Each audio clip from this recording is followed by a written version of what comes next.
Now in this part of video we see what Pythagoras theorem, right? Proof of Pythagoras theorem.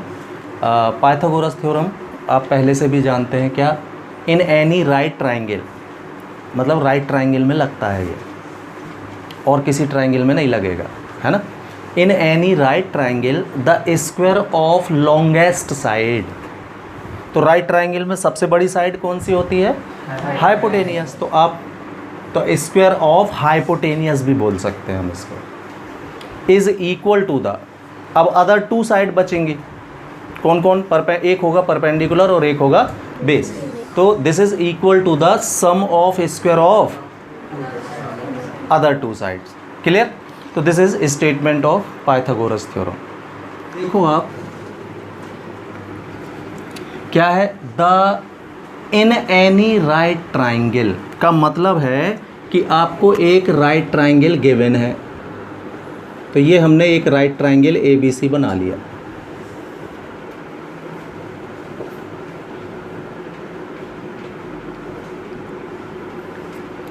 Suppose इसका angle B जो है वो 90 degree का है. तो गिवन ये है ना. तो गिवन में क्या लिखोगे आप? Given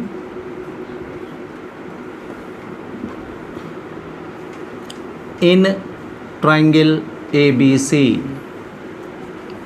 we have angle B is equal to how much? 90 degree. मतलब ये एक राइट ट्राइंगल है. क्लियर? टू प्रूफ क्या करना है अपन को? यस, कि लॉन्गेस्ट साइड का square that is AC square is equal to the sum of square of other two sides. तो other two sides कौन कौन सी बचेंगी? AB square plus BC square. ये हमको प्रूफ करना है. क्लियर? अब देखना, इसमें इसको प्रूफ करने के लिए हम एक कंस्ट्रक्शन कर रहे हैं. हाँ, हम क्या कर रहे हैं? वर्टेक्स B से, यहाँ से, है ना, सामने वाली साइड AC पर एक परपेंडिकुलर हमने और ड्रॉ कर दिया है. ये नाम इसको दे दे रहा हूँ मैं D. BD परपेंडिकुलर ड्रॉ किया है, मतलब ये दोनों एंगल भी 90-90 के होंगे. परपेंडिकुलर का मतलब क्या होता है ना, जो सीधा आके 90 डिग्री का एंगल बनाए जिस साइड पर इसको आपने डाला है. तो BD परपेंडिकुलर AC हमने ड्रॉ कर लिया है.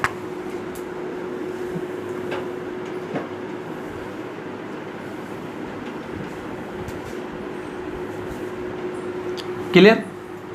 तो अब ऐसा करने से हुआ क्या, देखो आपके पास 3 राइट ट्राइंगल हो गए भाई. ध्यान से देखें, अलग से मैं यहाँ छोटे छोटे बना रहा हूँ. एक ट्राइंगल ABC सबसे बड़ा वाला,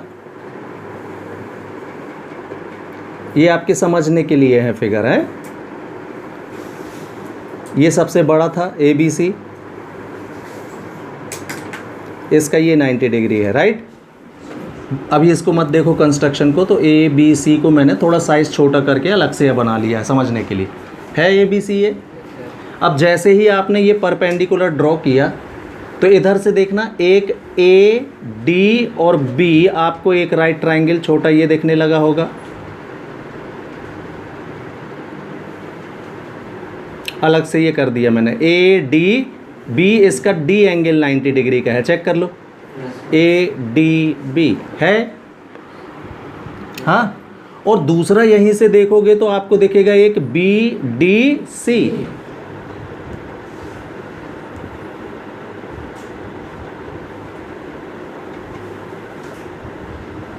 ऐसे 3 राइट ट्राइंगल यहाँ हो गए हैं भाई अंदर ही अंदर. इन सभी को मैंने अलग से भी ऐसा बना दिया है जिसमें, है ना, इन्हीं को यहाँ पर अलग से उतार लिया है सेपरेट. चेक कर लें BDC. तो D एंगल 90 का है ना BDC में ये. तो D मैंने 90 का बनाया है, सीधा कर दिया है इसको. और ADB में D एंगल 90 डिग्री का है तो ADB को ऐसा बना दिया है. और ABC ओरिजिनल वाला ये है. तो ये ओरिजिनल, ये दो कंस्ट्रक्शन से मिले हमको, है ना। हम क्या करने वाले हैं, देखो प्लान हमारा ये है कि एक बार मैं इन दोनों को लूँगा और इनको सिमिलर प्रूफ करूँगा, तो बड़ी आसानी से ये सिमिलर प्रूफ हो जाएंगे। कैसे, देखना, इसका ये 90 का है, इसका ये 90 का है, और एंगल ए देख रहे होगे आप, दोनों में कॉमन है,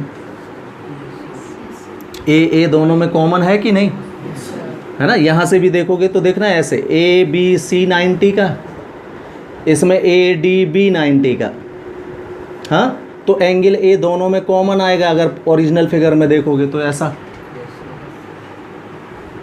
ठीक है। तो ये दोनों सिमिलर हो गए, है ना, ये हमको यहाँ लिखना है। तो अगर ये दोनों ट्राइंगल सिमिलर हो गए तो इनकी करस्पॉन्डिंग साइड्स कैसी होंगी भाई, प्रोपोर्शनल होंगी फिर, राइट। तो इन्हीं दोनों ट्राइंगल को मैं उठा रहा हूँ प्रूफ में। Yes, in triangle original ABC and constructed वाला पहला ट्राइंगल ADB, इन दोनों को उठाया, है ना। एंगल ABC और इसका एंगल ADB, इधर से देख लो चाहे इससे देख लो, एक ही बात है, इसी को मैंने यहाँ कर दिया। बोथ आर 90 डिग्री के हैं, clear. And angle A is equal to angle A, क्यों, दोनों में कॉमन है।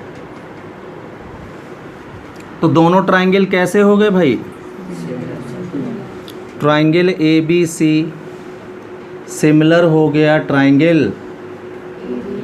ADB। Which similarity, A similarity, yes. अब दोनों ट्राइंगल अगर सिमिलर हैं तो इसकी करस्पॉन्डिंग साइड्स कैसी होंगी, प्रोपोर्शनल, है ना। तो देखो बड़े वाले का कैसे ले लेते हैं अपन, बड़े वाले का हाइपोटेनियस बोले AC, करस्पॉन्डिंग का मतलब एक का हाइपोटेनियस तो उसके अपॉन में दूसरे का हाइपोटेनियस आएगा, हाँ, तो इसका हाइपोटेनियस कौन है, ठीक। इसका हाइपोटेनियस ले लिया, इसका हाइपोटेनियस। अब बेस, इसका बेस कौन है, अच्छे से देखो भाई, यही तो आपको ज्ञान होना चाहिए। कितनी बार सिखाया मैंने पाइथागोरस थ्योरम में, एंगल A कॉमन आया है ना, तो एंगल A और 90 डिग्री किस में बने हैं, AB में, तो AB बेस कहलाएगा। एक बार फिर दोहरा रहा हूँ भाई, आप अपनी उसी जानकारी पर मत टिके रहो, है ना, कि जो सीधा दिखाई दे वो परपेंडिकुलर, जो लेटा दिखाई दे वो बेस, ये गलत इन्फॉर्मेशन है। हाइपोटेनियस 90 के सामने होता है, परपेंडिकुलर और बेस फिक्स नहीं होते। तो सबसे पहले तो आपको राइट ट्राइंगल की पहचान होनी चाहिए भाई। ये देखिए, तो ये तो हाइपोटेनियस है कंफर्म, 90 डिग्री के सामने वाली साइड लॉन्गेस्ट साइड हाइपोटेनियस होगी। लेकिन अभी अगर मैं आपसे पूछूं इसमें परपेंडिकुलर कौन है और बेस कौन है, तो हम नहीं बोल सकते। कोई भी परपेंडिकुलर होगा, कोई भी बेस। हम क्या करते हैं, इसको परपेंडिकुलर बोल देते हैं, कहे सीधा है, और इसको बेस। मैं इसको घुमा दूं तो ये ना सीधा हो जाएगा, इसको मैं घुमा के बना दे रहा हूं ऐसा, C ऊपर पहुंच गया, B इधर आ गया, A इधर आ गया। अब इसको परपेंडिकुलर बोलने लगोगे तो आपकी पहचान ही गलत है, बदल गया वो, है ना। परपेंडिकुलर और बेस तब तक डिसाइड नहीं होते जब तक एंगल ना हो, पता हो हमको other angle instead of 90 degree. तो अगर मैं एंगल A की बात कर रहा हूं, तो अब जिस लाइन पर 90 डिग्री का एंगल और एंगल A बना होगा वो बेस बनेगा, और जो रिमेनिंग साइड रहेगी इस एंगल के सामने, एंगल A के सामने, वो परपेंडिकुलर होती है। ये सही पहचान है।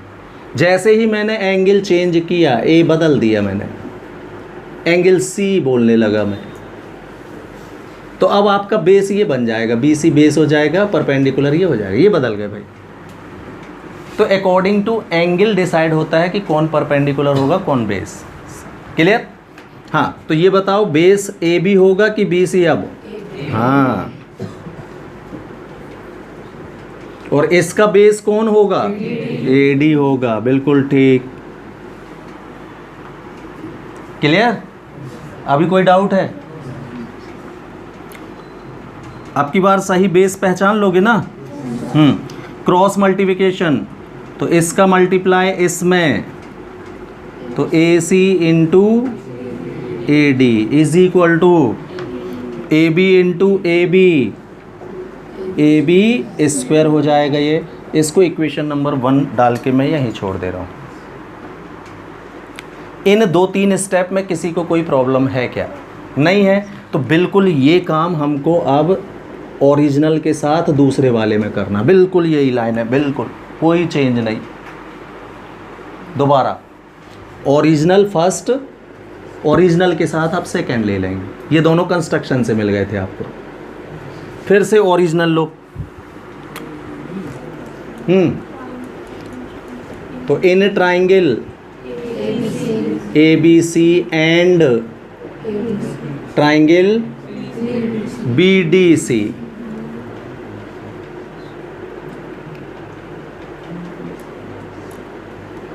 ठीक है। फिर से देखो तो angle A B C equal angle B D C, both are of 90 degree. और इसमें कॉमन आपको अब सी एंगल दिख रहा होगा। देखो ये यहां से भी देखे तो A B C, B D C, दोनों में सी कॉमन आया। अब clear? Angle B is equal, angle C is equal to angle C. हाँ, एंगल सी को हम अकेला लिख सकते हैं, क्यों? दूसरा एंगल यहाँ कोई नहीं बना है, ठीक है। जब एक पॉइंट पर सिंगल एंगल बना हो तो सीधा नाम ऐसा लिख सकते हो आप। जब मल्टीपल एंगल होते हैं तब पूरा लिखना पड़ता है। जैसे कि पॉइंट बी को देखो, इसमें कई एंगल बने हैं, एक ओरिजिनल, एक आधा, एक आधा। तो अब आपको जो एंगल लिखना है वो पूरा लिखना पड़ेगा। पॉइंट डी पर भी देखिए 2-2 राइट ट्राइंगल है, तो इसमें जो भी एंगल लिख रहा है वो पूरा नाम लिखना पड़ेगा। अपन बी डी सी लिए हैं, ये वाला। क्लियर? तो 10 vote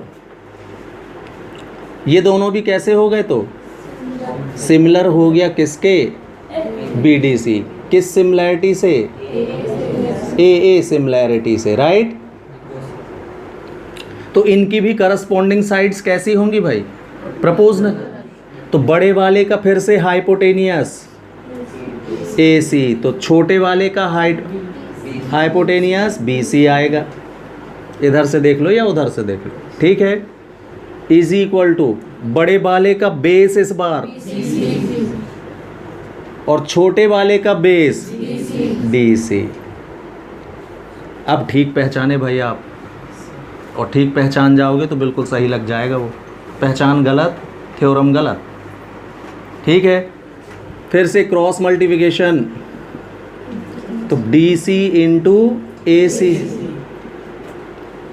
is equal to B C into B सी।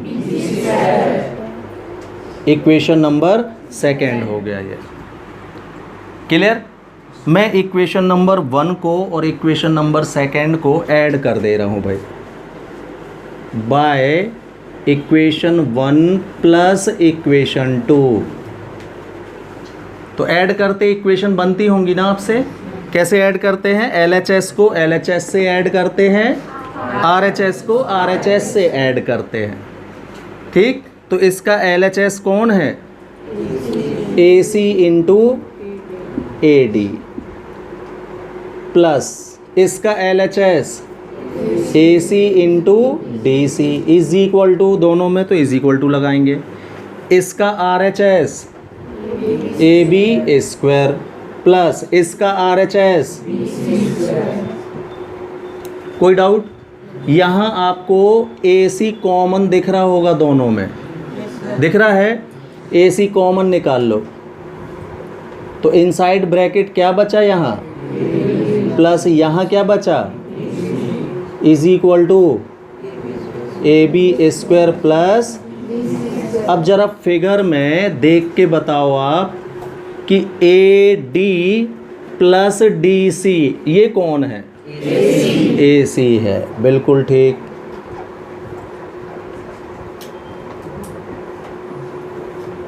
तो AC इंटू AC कितना फिर? इज इक्वल टू प्लस, हाँ प्रूव्ड बनेगा, यहीं बन जाना चाहिए भाई ये वाला थ्योरम, इतना हाँ कोई मिस्टेक तो नहीं होगी, एकदम क्लियर है सभी को? Okay. After in last part of video we have did what? Pythagoras theorem statement and its proof. Now we see converse of Pythagoras theorem. तो देखिए पाइथागोरस थ्योरम क्या है कि if any right triangle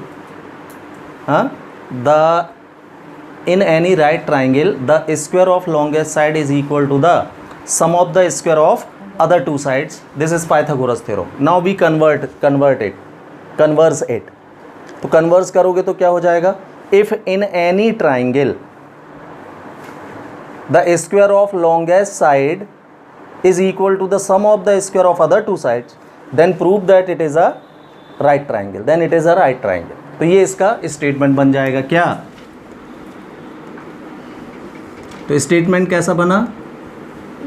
yes, in any triangle, तो इसमें if लगेगा, if in any triangle, भूल के भी यहाँ राइट ट्राइंगल ना लिख देना भाई, पाइथागोरस थ्योरम समझ के, ये कन्वर्स है, उल्टा राइट ट्राइंगल अब हमको प्रूफ करना पड़ेगा। तो if in any triangle the square of longest side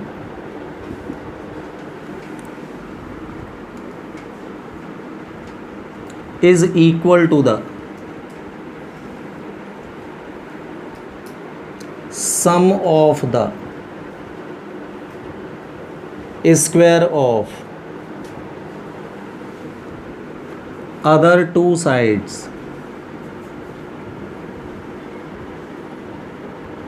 then it is a right triangle.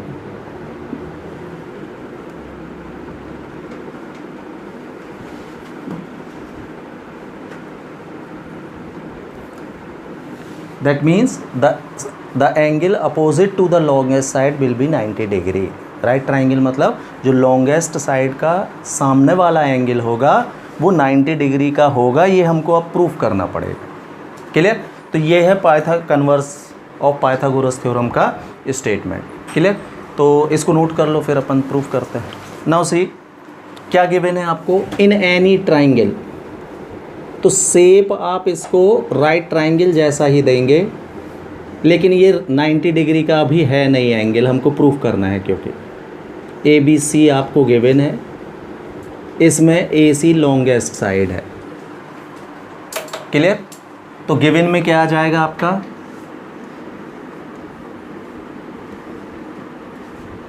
In triangle ABC we have longest side square that is AC square is equal to AB square plus BC square, ये given है कि the square of longest AC longest side है, the square of longest side is equal to the sum of the square of other two sides, ये given में आ गया। तो now अब आपको प्रूफ क्या करना पड़ेगा? तो लॉन्गेस्ट साइड के अपोजिट कौन सा एंगल है? बी। तो एंगल बी आपको कैसा दिखाना है? 90 डिग्री का दिखाना है, तो ये राइट ट्राइंगल हो जाएगा। तो आप देख रहे होगे कि पाइथागोरस थ्योरम का जो टू प्रूफ था वो गिवन बन गया, और जो गिवन था वो टू प्रूफ में आ गया होगा। यही कन्वर्स में होता है। ठीक है? तो अब देखना इसमें कंस्ट्रक्शन में हम क्या कर रहे हैं।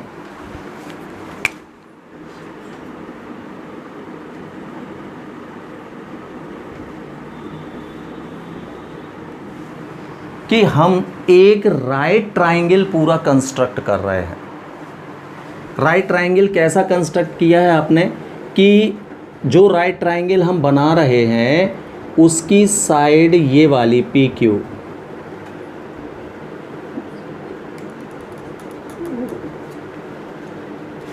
तो ये डॉटेड लाइन से पूरा ट्राइंगल ही कंस्ट्रक्ट किया है आपने। तो कैसे बनाओगे फिगर को? डॉटेड लाइन से बनाओगे ऐसे।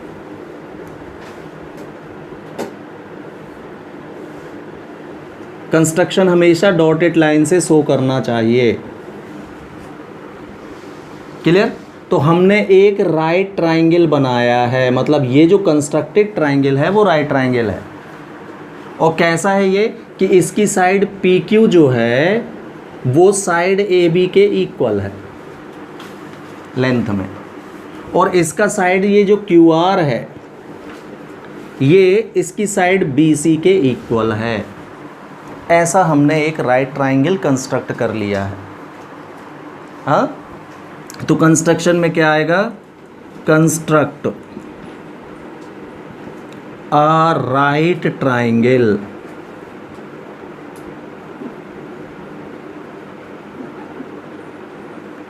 ट्राइंगल PQR, हाँ, सच दैट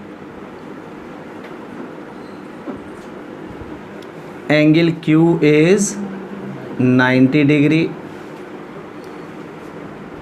हाँ, PQ इज इक्वल टू किसके?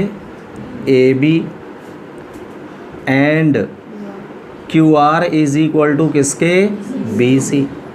ये हमने ऐसा एक राइट ट्राइंगल बनाया है जिसकी दो साइड्स जो हैं वो इसकी दो साइड्स के बराबर है। ऐसा राइट ट्राइंगल बना लिया। ठीक है, नाउ सी प्रूफ। तो देखो प्रूफ में प्लान सुन लो क्या करने वाला हूँ मैं। हाँ, अगर हम किसी तरीके से, प्लान ये है कि अगर हम किसी तरीके से इन दोनों ट्राइंगलों को कॉन्ग्रेंट बता दें,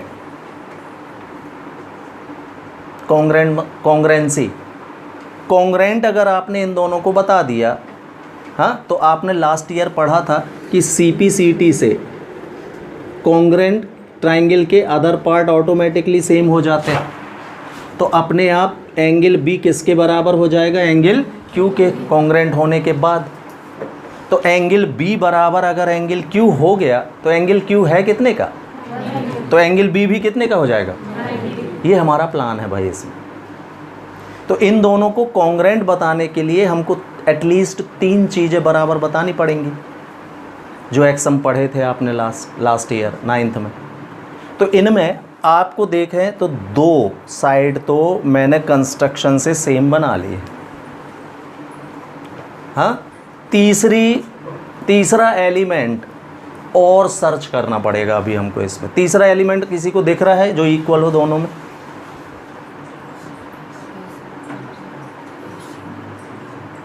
हाँ, अभी दिख रहा है तीसरा एलिमेंट? दो ही है ना जो कंस्ट्रक्शन से बनाए हैं मैंने। तीसरा किसी को दिख रहा हो तो अभी बताओ भाई। नहीं है, तीसरा सर्च करना है हमको, तीसरा और ढूंढेंगे हम। ठीक है, तो वो काम हम यहाँ कर लेते हैं पहले। तो देखना, हाँ, दोनों ट्राइंगल को देखो, इसको देखो आप कंस्ट्रक्टेड ट्राइंगल में, इन राइट ट्राइंगल PQR, है ना? ये तो राइट ट्राइंगल है ना, ये नहीं है अभी, ये तो है। और राइट ट्राइंगल है तो इसमें तो पाइथागोरस थ्योरम लग जाएगा ना। हाँ, तो in triangle PQR bye Pythagoras theorem लगाइए भाई उसमें। यस, PR², हाइपोटेनियस पहचानते हैं ना आप? हाँ, 90 के सामने हाइपोटेनियस होता है हमेशा। तो हाइपोटेनियस का square that is equal two plus, ये लग गया भाई पाइथागोरस थ्योरम। इस ट्राइंगल में लगाया है मैंने। क्यों? ये राइट ट्राइंगल है तो इसमें तो लगा सकते, इसमें नहीं लगा सकते अपन अभी, क्योंकि ये राइट ट्राइंगल है ही नहीं।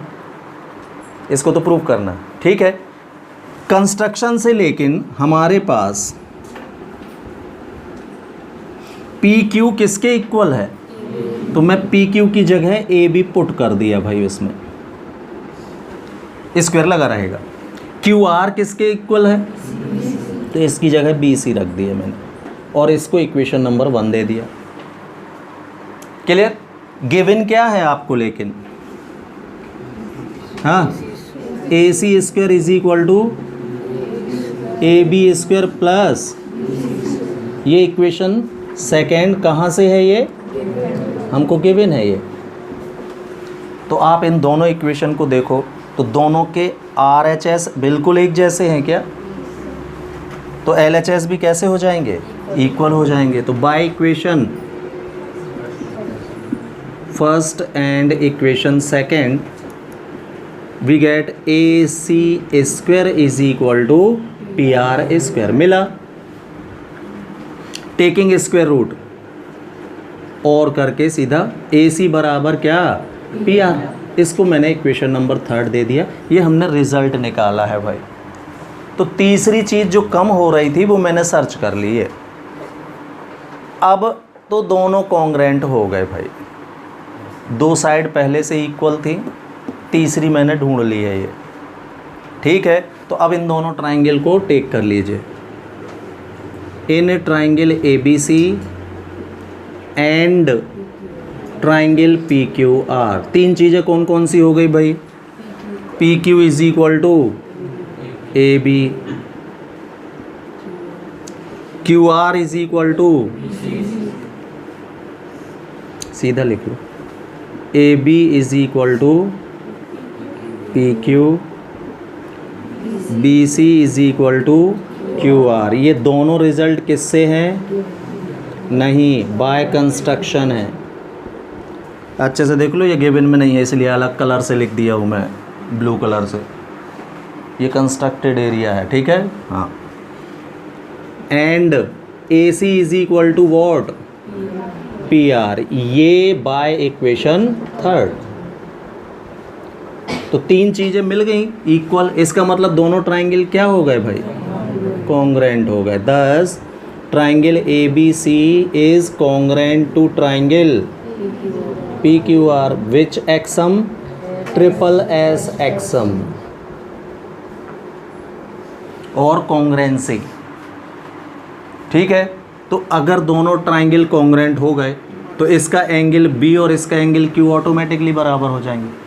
Then what, angle B is equal to angle Q by C P C T, congruent parts of corresponding parts of congruent triangle also equal. Clear. और एंगल क्यू की वैल्यू कितनी है भाई, 90 डिग्री। तो हमारा angle B भी 90 आ गया, और यही प्रूव करना था आपको। कोई डाउट है? हाँ,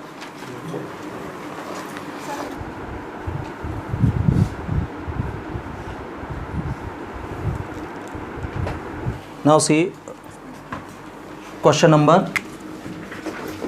12, एक्सरसाइज 6.5 का क्वेश्चन नंबर 12 देखेंगे हम।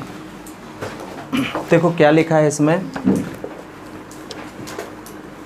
2 poles of height 6 metre and 11 metre stand on a plain ground, है ना। तो देखो ये प्लेन ग्राउंड हो गया। प्लेन ग्राउंड, ज़मीन हमेशा हॉरिजॉन्टल लाइन से बनानी चाहिए फिगर में। तो ये ग्राउंड हो गया। अब ग्राउंड में 2 खंबे खड़े हुए हैं, एक कितना है, 6 मीटर का है। तो ये वाला पोल मैंने सपोज पी क्यू ले लिया, ये 6 मीटर का है ना। ज़मीन पर खंबा हमेशा परपेंडिकुलर खड़ा होता है ऐसा। तो ये 90 डिग्री से खड़ा हो गया खंबा, और ज़मीन पर दूसरा पोल यहाँ खड़ा है, वो 11 मीटर हाइट है उसकी, मतलब इससे बड़ा है। ये 6 मीटर का है, वो 11 मीटर का है। इसको नाम ए बी दे रहा हूँ मैं। ये दूसरा पोल है भाई, ये भी 90 डिग्री पे खड़ा है। कितना ऊंचा है ये, 11 मीटर। ये देखिए बुक में क्वेश्चन पढ़ रहा हूँ, उसी के अकॉर्डिंग मैं फिगर बनाते चल रहा हूँ, ठीक है। अब आगे क्या बोल रहा है वो, if the distance between the feet of the poles, दोनों पोल्स के फीट ये कहलाएंगे दोनों, इस पोल का ये टॉप कहलाता है, ये फीट, ये टॉप ये फीट, तो दोनों फीट्स, दोनों पोल्स के फीट की डिस्टेंस कितनी दे रहा है वो 12 मीटर दे रहा है ये डिस्टेंस, राइट। तो अब आपको क्या बताना है आगे, find the distance between their tops, इनके टॉप्स, तो ये है टॉप्स Q एंड B, इनके टॉप्स के बीच की डिस्टेंस मतलब QB फाइंड करना है आपको, ये डिस्टेंस फाइंड करनी है। इसको मैंने सपोज x मीटर ले लिया है, ये फाइंड करने के लिए बोल रहा है भाई वो, ऐसा फिगर बनेगा ये, ठीक है। हमने इसमें थोड़ा सा PA के पैरेलल पॉइंट Q से एक लाइन QR ड्रॉ कर ले रहा हूं मैं,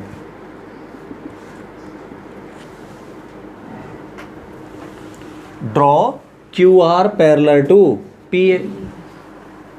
तो यहां आप देख रहे होगे दोनों 90 डिग्री के हैं, है ना, तो ये एक रेक्टेंगल फॉर्म हो जाएगा, अपोजिट साइड पैरेलल रेक्टेंगल बनेगा। और आपने पढ़ा होगा, है ना, या पता भी होगा आपको कि रेक्टेंगल की अपोजिट साइड इक्वल होती है। तो अगर ये साइड 12 मीटर की है तो ये भी 12 मीटर की होगी, और ये 6 मीटर की है तो ये यहाँ से यहाँ तक ये भी 6 मीटर की होगी, राइट, है ना। ये 90 डिग्री का है तो ये एंगल भी 90 डिग्री का होगा, करस्पॉन्डिंग एंगल के कारण ये दोनों लाइन पैरेलल हैं क्योंकि। तो अब आप देख रहे होंगे कि ऊपर यहाँ एक राइट ट्रायंगल बढ़िया तैयार हो गया होगा, जिसका बेस 12 मीटर हो जाएगा। अब देखना ये 6 है, टोटल पोल है कितना 11, तो ये रिमेनिंग BR कितने का बचेगा भाई, हाँ रिमेनिंग ये अपने आप 5 मीटर का बचेगा। ये 11 थोड़ा सा दूर लिख दे रहा हूँ मैं, 11 ये था, तो ये वाला हो जाएगा क्या 5 मीटर। कैसे 11 पूरा इतना 6, तो 11 माइनस 6 बचा कितना 5, ये हो जाएगा। ये फिगर तैयार हो गया, ठीक है। अब हम ट्राइंगल BRQ में पाइथागोरस थ्योरम लगा देंगे तो ये निकल आएगा x, टॉप के बीच की डिस्टेंस, ये फिगर बनेगा। तो फिगर बनाने के बाद मैंने आपसे बोला था कि एक लाइन लिखना चाहिए फिगर के बारे में कि आपने क्या बनाया हो, ठीक है। तो हम बोलेंगे क्या, let PQ and AB are the poles, हाँ, given, क्या क्या गिवन है आपको, PA is equal to 12 metre, PQ 6 metre, AB 11 metre, ये सारी वैल्यूज़ गिवन थी। आपने एक कंस्ट्रक्शन किया था, ड्रॉ QR पैरेलल PA, हाँ, तो ये ड्रॉ करने से क्या हुआ था, देन QR की वैल्यू किसके बराबर हो गई थी, PA के, 12 हो गया था ये। और तो क्या किया फिर अपन ने, ये गिवन में PA 12, PQ 6 and AB given था आपको 11, राइट। फिर आपने ड्रॉ किया है क्या, QR पैरेलल टू PA हमने ड्रॉ किया, हाँ, जिससे अब क्या हुआ कि QR की वैल्यू इक्वल हुई किसके, PA के, तो दोनों 12 मीटर के हो गए ये। और सिमिलरली AR किसके इक्वल हो गया, PQ के, तो ये दोनों 6 मीटर के हो गए। तो जो रिमेनिंग पार्ट BR होगा वो कितना हो जाएगा, 11 माइनस 6, दैट इज 5 मीटर का बचा था, यही हुआ था। लेट कर लिया था आपने क्या, QB मतलब distance between tops, let distance between tops of pole B Q is equal to कितना, एक्स मीटर, ये आपने लेट कर लिया, राइट।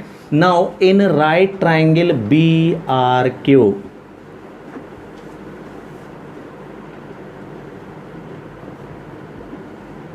बाय पाइथागोरस थ्योरम, लग जाएगा, राइट ट्राइंगल है क्योंकि ये 90 डिग्री का होगा ये वाला, ठीक है, लगाइए। तो 90 के सामने हाइपोटेनियस होता है भाई, तो hypotenuse square that is equal to perpendicular B R square plus base Q R square, लगेगा। बी क्यू को एक्स दिया है तो एक्स, इसको लेट नहीं भी करोगे तो बी क्यू निकालना है अपन को, ठीक है। बी आर की वैल्यू 5 का स्क्वायर और क्यू आर की value 5 square 12 square 144 plus 25 taking square root, तो x is equal to under root 169 that is 13 metre. हाँ, तो distance between their tops will be 13 metre, ये आंसर आ जाएगा। क्लियर है।